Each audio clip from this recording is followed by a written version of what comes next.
Good morning, brothers and sisters. Today is Monday, October 6, 2025. Our daily gospel, St. Luke chapter 10, verses 25 to 37. We will just read the very core of our message in verse 27 and 28.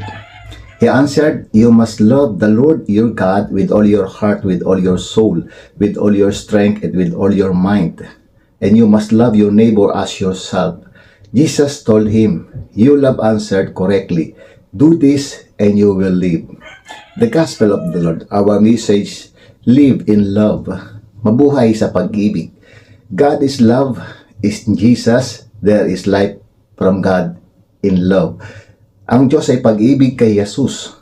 May buhay mula sa Diyos sa pag-ibig. First, Jesus is the love of God to rule and govern mankind.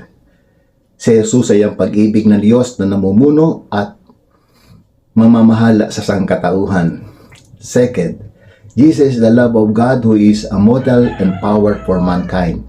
Si Jesus ang pag-ibig ng Diyos na isang modelo at huwaran at kapangyarihan para sa sangkatauhan. And third, Jesus is the love of God to reign and live for mankind. Si Jesus ang pag-ibig ng Diyos upang maghari at mabuhay para sa sangkatauhan. Good morning and God bless us all.